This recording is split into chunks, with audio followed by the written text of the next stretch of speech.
Welcome to the Junto Podcast, where we promote the practical applications of critical thinking and bold creativity.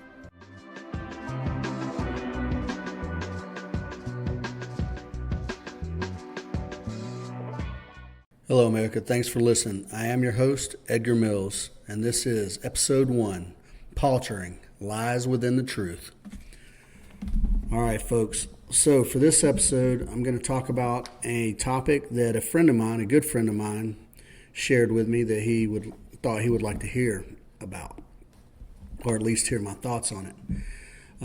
He introduced me to a word that I was not familiar with, and that word is paltering. I've never heard it before. I've never heard it used in any context from anyone I know or have read or seen on television. But I am, as I'm sure you are, very, very familiar with its meaning and its various uses. Paltering is defined by vocabulary.com as a trivial act of lying or being deliberately unclear. I think we're all very familiar with that. I did some research and I found a very notable paper written by a research team at Harvard Kennedy School, and it describes paltering in a little more detail and a little more nuance. It describes paltering as the deliberate use of truthful statements to create a misleading impression, like saying something accurate in such a way that paints an inaccurate picture. I think we all know about that. I think we've just spent the last 6 months, 8 months, year on a election cycle. And all you hear is paltering along with pandering. And the politicians, nobody does it better. So we're going to talk about paltering in three different contexts. We're going to talk about it from one I'm near and dear to, and that is the firearms training industry. And then we're going to talk about paltering within politics, specifically politicians, and their need to lie constantly. And then finally, the most important probably is that we're going to talk about it in context of relationships, marital relationships, and inside your house. And finally, we'll wrap it up with what can we do to avoid the trap of needing to lie, or how can we figure out who is paltering when dealing with us. So let's get into it. First, I'm going to talk about the firearms training industry. Now, there are a few guys out there right now, top level guys, who have a knack for calling out, palterers, liars, embellishers, people who are delivering, for lack of a better word, nonsense to the general public and charging hefty fees for it. How do these guys palter? How do the people who operate these businesses, how do they palter? How do they lie to the general public? Well, one is in their own personal bios sometimes. An instructor will have some fantastical bio that's 2 pages long, full of qualifications and places and agencies and such, that makes it seem like he's done just all these things, all these Jason Bourne-esque things. These types of guys, they will allude to training with SOF or training with an agency and things like that. Folks, let me tell you, that can mean very many things, training with XYZ agency. So are they liars outright? Maybe not. There used to be a joke that the only thing that Air Force SOF had to do to be considered SOF was eat at the same chow hall with a Green Beret. So there's guys out there who, may have been MPs or who knows what, and they were on the same fob with some Navy SEALs or some CIA dudes, and that became a part of their bio. Now, how does that relate to shooting? It does not. It does not at all. So there you go. How do they palter in the delivery of their product? There's a company out here that has a course that is something, it's called something like Tier 5, advanced operator course, something, I don't know what. It's bizarre. It doesn't describe accurately what you're there to learn or what the purpose of the course is. I imagine they came up with their own tier system. And who knows what. I haven't trained there, so I can't speak to it 100%, but I can just give you my impression from reading the website and the bios, etc. So they sell terminology. They sell these fantastical ideas of you're somehow going to be doing operator things. I got news for you. The word operator is a very narrowly defined word within special operations. There is a course out there called the operator training course, and very few men have gone to it. I haven't. So be very mindful of people calling themselves operators. Now, I can't speak for the Marine MARSOC fellas. I think they call themselves operators as well. But at any rate, these trainers will sell fantasy. They will sell fantasy that makes it sound like you're doing some things that ultimately you're really not doing and have no need for anyway. Be mindful. Be careful of these guys. Be careful of these palterers. And then the same goes on the other end of the scale there when you got an NRA guy in his 60s or 70s, and he's teaching techniques and principles from back when he was a firearms instructor on his agency in 1974, and he down talks shooting fast and things like that, and just simply doesn't keep up with the modern standards. Now, principles don't change very much over time, folks, but techniques change with the wind. And those dudes out there who are called operators, the real ones, they are usually pretty ahead of the game on techniques. So be mindful of these guys too. They used to be called FUDs. I think we're in a whole new zone of FUD now. So be mindful of these palterers who will tell you that competition will get you killed, or who allude to what kind of things happen in a gunfight, who may have never been in a gunfight. I think if you're going to talk about what it's like to be in a gunfight, there's probably a pretty good precedent that you should have been in a gunfight. And I got news for you. If you have been in one gunfight in your life and you survived it, that doesn't mean you did everything correct.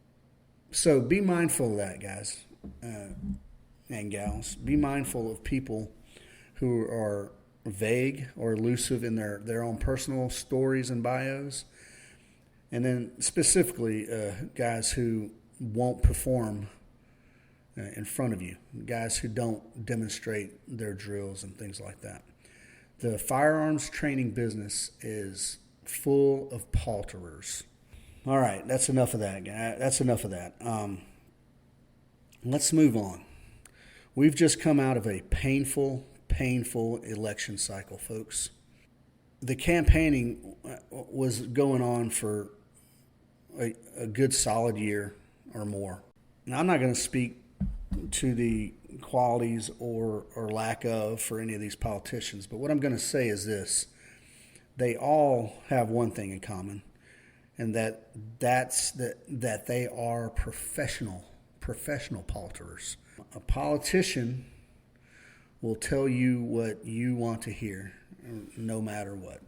Now, this study that I cited earlier from the Harvard Kennedy School makes an example of politicians and paltering, and he referenced Bill Clinton and Monica Lewinsky. Now, he used a different reference than I'm going to use. My friend Tim used this reference, and I'm going to expand on it. When Bill Clinton was being questioned about the Monica Lewinsky incident, he famously said, "I did not have sexual relations with that woman." He said that. And in that context, sexual relations, he was specifically referring to sexual intercourse. We all know that even though no actual intercourse happened, Bill Clinton got fellatio in the Oval Office. So did he tell an outright lie? Was it an outright lie? No, it wasn't. He didn't have sexual intercourse in the classic sense. He didn't have sexual relations in the classic sense. What he did have was debauchery, oral sex, and abuse of power while in the Oval Office. And that is a prime example of paltering, of telling a half-truth to misdirect. In modern politics, paltering is all up and down the campaign trail, in debates, in press conferences. Politicians will dodge answers like Neo dodging bullets in The Matrix. Especially if you ask about controversial policies or policies that aren't expedient on the campaign trail but are only in place for your base. They will shift to unrelated or imagined achievements. They'll use convoluted rhetoric. They'll shift the topic any way they can. All you need to do is look at any Kamala Harris interview during this campaign cycle. She's yet to give a straight answer to anything. So, will a politician outright lie? Yeah, absolutely they will. But in the modern day of internet and everything's being recorded at all times, they try to be more clever about it. Paltering is a technique that they use to do that. What are the negative effects when politicians palter? When it's uncovered, right, when they're found out, then that creates a significant loss of trust. Now, there's party diehards that will, it doesn't matter. You could essentially murder someone on television and still be good. But rational human beings, when a politician gets caught in outright lies, it'll break down the trust, right? The public, rational humans, they feel deceived and misled, right? And then it builds it shows that the politician has a lack of character and a lack of integrity. And rational humans don't like that. Rational humans don't like that. And then when the trust breaks down, then it begins to polarize communities. Politics, now I don't know, if I could go back in history, it would be interesting to see. But politics seems more polarized now than it ever has been. It seems that way. And I could be wrong about it. But it seems very polarized. This polarization, however, can sway the outcome of an election big time. Look at what happened. Look at what happened this cycle. Undecided voters, independent voters, minority voters, they came out strong for the other guy this time. And that was due to, largely in part, for campaigning and the way they campaigned. Anyway, enough about politics, right? Politicians in general tell lies. They palter as a technique. They will tell half-truths. They will create They will take a kernel of truth from their opponent and then create some fantastical, dramatic lie scenario that is meant to make you distrust their opponent. And that's what's been going on probably since there's been politics. But anyway, enough about it. We could talk about politics indefinitely. That could be, we could talk for 4 hours every night from now until we all grow old and die about lying politicians. What we're going to talk about next, and this is more important, this is the most important, in fact, of everything I've said so far, what we're about to get into next is the most important portion here. We're going to talk about personal relationships, right? Marriage, boyfriend, girlfriend, trust, paltering, lying, lies by omission. These are so destructive in a personal relationship. Trust is so delicate. If you've been married for 2 years and your partner comes home aloof and you say, hey, where were you? Where have you been? And the answer was, I was out with friends. Is that a lie? No, probably not. But what if after going out with friends and discussing life, they then stopped by the lawyer's office to discuss divorce without your knowledge? That's a pretty big example, a pretty dramatic example of paltering, right? Oh, yeah, hey, how you doing? I was out with friends, no big deal. And you're trying to set up a divorce with your husband or wife. Selective truth-telling, that's essentially what paltering is, right? That will kill trust in a marriage. Paltering in a relationship comes from a desire to avoid conflict, maybe. A desire to protect your partner's feelings. Maybe just a desire not to be seen as the bad guy. Are those valid? Yeah, who knows? They may be valid to you. They may seem valid, but if you look at the big picture, the long term, then they're probably not. If you lie to your partner, sooner or later, folks, in the words of Johnny Cash, what's done in the dark will be brought to the light. It will come up. Sooner or later, you will be found out. If you're a serial womanizer, your woman will find out. Yeah, that's just it, folks. That's it. So, what are we doing here? When the truth resurfaces, divorce is imminent. All right, breakup is imminent because the damage is exponentially magnified versus just coming out with the truth early in the game. The breakdown in communication that comes from lying or paltering creates a negative environment, and that negative environment creates it's a circular problem, right? You don't communicate, so you don't feel like you can trust the other person to communicate. And then when there is communication, it's lies or paltering or half-truths, and then it's just a vicious circle. And that vicious circle eventually will create bigger conflict, and eventually emotional distancing, or the emotional distancing may come first and then the bigger conflict later. That's a big problem, folks. How do we catch it? All right? How do we combat these little small forms of deception through paltering? As an individual to the other person, you need to be honest with yourself about things. That's number one. Don't palter to yourself.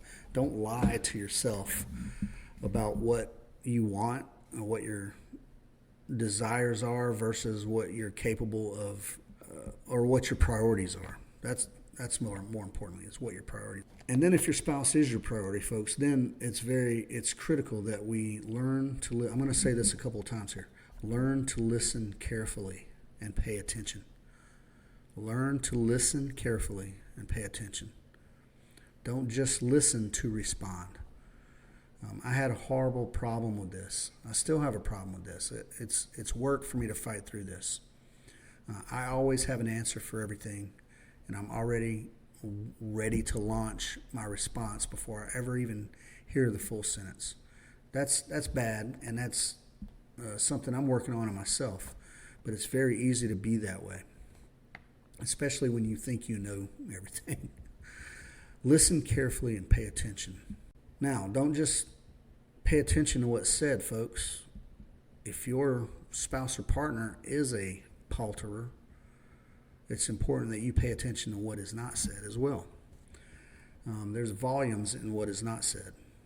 Palterers, liars, deceivers, they will dance around a subject. They redirect, misdirect. They will say anything but the truth. So look for that omission and look for key information that's being omitted. And how do you do that? Very simple. This is one of my favorite things to tell people is to communicate directly. Ask direct questions. Don't be vague. Don't be ambiguous. Ask the question that you want to get the answer to. And don't accept vague and evasive answers. That's it. Palter will try to avoid direct contact as much as possible. And if you do ask a direct question and you get sidestepped, follow up with more precise questions. Precision, right? Precise, direct questions require detailed answers. And if you don't get them, then maybe there's something there. And then one of the things that the Junto podcast pushes is critical thinking. Be aware of your own cognitive biases, folks. Confirmation bias, for instance. If you're a woman and you suspect your husband is cheating on you, and you ask a question, and he gives you an answer that you want to hear, and then you drop it, that's sort of a confirmation bias. He answered a question the way you wanted to hear it, and you accepted it. So be mindful. Ask the question. Now you got to be honest with yourself again. It's very important that you're honest with yourself first. If you don't want the answer to the question, then don't ask it. However, interest of openness and truth, ask the question and expect a direct answer to a direct question. Learn to be more open in your relationship. That's hard for some people. My wife and I have known each other. Well, we've known each other since 1987. We've been going together, boyfriend and girlfriend, since 1988. And still, in that many years, it's still a challenge to be 100% open with one another. We've come a long way, folks. It's still sometimes a challenge to be open, completely trusting in your relationship. Now, I didn't help that any. I was a savage when I was young, and I'm not proud of most of the things I did up through my 20s. And the more open you are, then you foster an environment where honesty is valued and rewarded over the temporary comfort of telling a lie that gets you out of trouble right now. So try to be open. Try to be open and honest with your relationship. Do a little experiment. Share something that you haven't before. It don't have to be like I murdered a guy one summer. It could be it can be something small, just to test the waters. But chances are, folks, your spouse ain't gonna let you down. Commit to transparency, and that's the openness and the transparency, right? Commit to it. And this will kill any false need to tell a lie. If you're comfortable, transparent, and open with your spouse, there's no need for you to mislead them because you trust that they will respond accordingly, rationally. There may be some hurt feelings there, but the lies, it turns out, tend to hurt worse than the actual action itself. And then just educate yourself, folks. So either in public discourse or your personal life, just educate yourself. Understand deception techniques. Learn them. That will help you to spot out bullcrap artists. And if your boyfriend, girlfriend, spouse is misleading you.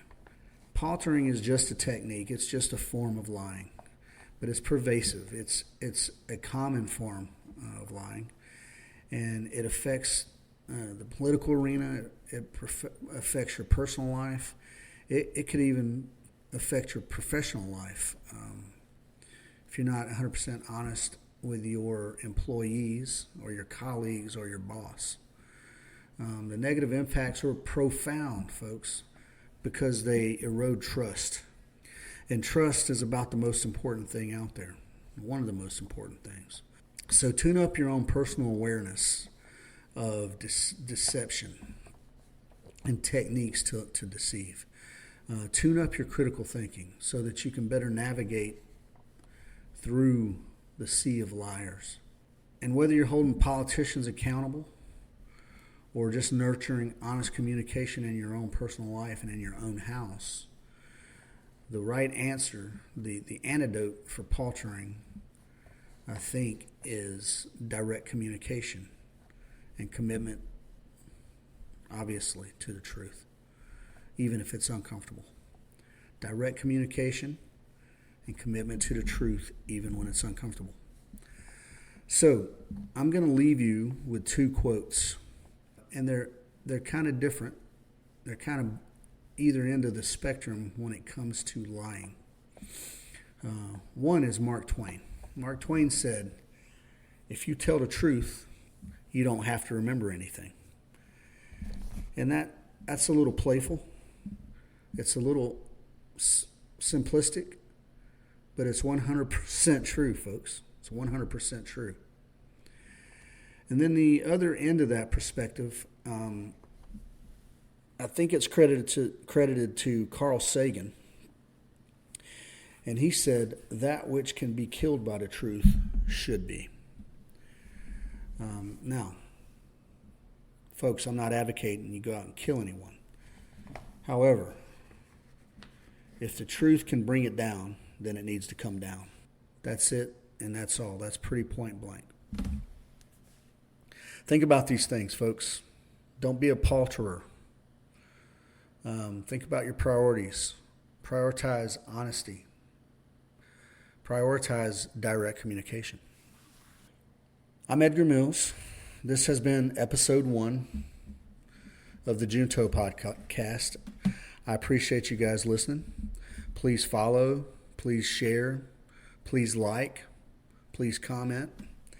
And do feel free to send me your blog submissions or your suggestions to the juntopodcast.com, where you can be published on our website. And if you write truly compelling papers, then we'll highlight them as a topic of discussion here on the podcast. So once again, thanks for listening, and we'll talk to you next month with episode 2.